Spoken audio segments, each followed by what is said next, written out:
আমি আসলে বিএনপি ত্যাগ করার বহু আগেই বেশ কয়েক বছর থেকে নিষ্ক্রিয় ছিলাম দলে। আপনারা জানেন 2009-এ 8-এর যে সংসদ নির্বাচন হয়েছিল, সেই নির্বাচন আগে 2001-এ একটা সংসদ নির্বাচন হয়। সেই নির্বাচনে প্রথমে আমাকে বিএনপি থেকে মনোনয়ন দেওয়ার পর একদম শেষ পর্যায়ে এসে আবার আমাকে মনোনয়ন পরিবর্তন করে জনাব আতিকুর রহমানকে এখানে মনোনয়ন দেওয়ার পর আমি স্থানীয় নেতাকর্মীদের অনুরোধে চাপে, যেমন বর্তমানে যে জিনিসটা আপনারা দেখতেছেন, পটুয়াখালী 3 আসনে বিএনপির কেন্দ্রীয় কমিটির অন্যতম একজন নেতা জনাব হাসান মামুন, তার যে অবস্থা আজকে আমারও ঠিক একই অবস্থা ছিল। আমি সেই নির্বাচনে স্বতন্ত্র প্রার্থী হিসাবে নির্বাচন করি এবং আল্লাহর রহমতে এবং এলাকার জনগণের এবং নেতাকর্মীদের ঐকান্তিক চেষ্টায় সেই নির্বাচনে আমি নিকটতম প্রতিদ্বন্দ্বী ছিলাম। এই কলাপাড়া উপজেলায় বিএনপির প্রার্থী সেই নির্বাচনে 9000 ভোট পায়, 9000-এর অল্প কিছু বেশি। আমি এখানে 38,000 ভোট পাই এবং আওয়ামী লীগের প্রার্থী 51,000 ভোট পেয়ে সেইখানে নির্বাচিত হয়েছিল। তাই সেই থেকে নির্বাচনের পর থেকে বিএনপি যদি বলে যে আমাকে তারা বহিষ্কার করেছে, আর আমি বলি আমি দল ত্যাগ করে স্বতন্ত্র নির্বাচন করেছি। 2001-এর পর দীর্ঘ 7 বছর আমি রাজনীতিতে সম্পূর্ণ নিষ্ক্রিয় ছিলাম। 2008-এর সংসদ নির্বাচনের পূর্বে বিএনপি নেতা জনাব তারেক রহমান আমাকে হাওয়া ভবনে ডেকে নিয়ে আমাকে আবার বিএনপির রাজনীতিতে সক্রিয় হওয়ার অনুরোধ করেন।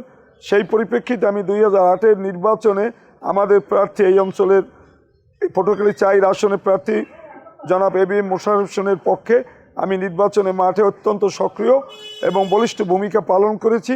দুর্ভাগ্যবশত আমাদের প্রার্থীকে এই এলাকার জনগণ গ্রহণ না করায় সেই নির্বাচনে আওয়ামী লীগের প্রার্থী 90,000-এর কিছু বেশি ভোট পায়, আমাদের প্রার্থী 60,000-এর, অর্থাৎ বিএনপির প্রার্থী মোশাররফ হোসেন 60,000-এর কিছু বেশি ভোট পায়।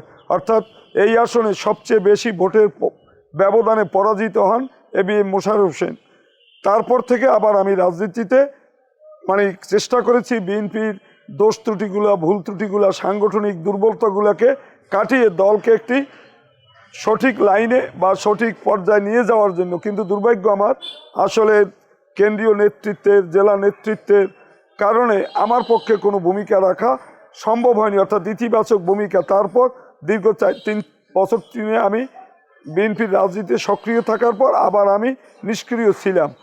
এই অবস্থায় যেহেতু আমি নিষ্ক্রিয় ছিলাম, তারপর 2008-এ যে কথা বলেছি আমি, আমাকে আবার তারেক জিয়া যখন হাওয়া ভবনে ডেকে কাজ করার জন্য বলে, আমি নির্বাচনের ভূমিকা রাখার পর আমি, আপনারা জানেন 2008-এ নির্বাচনে বিএনপি ক্ষমতায় যেতে পারেনি, আওয়ামী লীগ ক্ষমতা আসে এবং 2008-এর ডিসেম্বরের সেই জাতীয় সংসদ নির্বাচনের পর ঠিক 1 মাসের ব্যবধানে উপজেলা নির্বাচন হয় 2009-তে।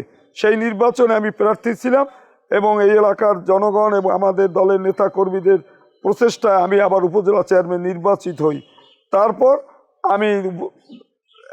আমি দীর্ঘ 5 বছর আমি উপজেলা চেয়ারম্যানের দায়িত্ব পালন করার পর দলে আমি যেভাবে ভূমিকা রাখার চেষ্টা করেছি, অর্থাৎ দলকে সুসংগঠিত করা এবং দলের ত্যাগী নেতাদের মূল্যায়ন করে দলকে শক্তিশালী করা, আমি দেখলাম যে আমাদের স্থানীয় নেতা যে এবিএম মোশাররফ হোসেন, তার কারণে আমরা সফল হইতে পারি নাই।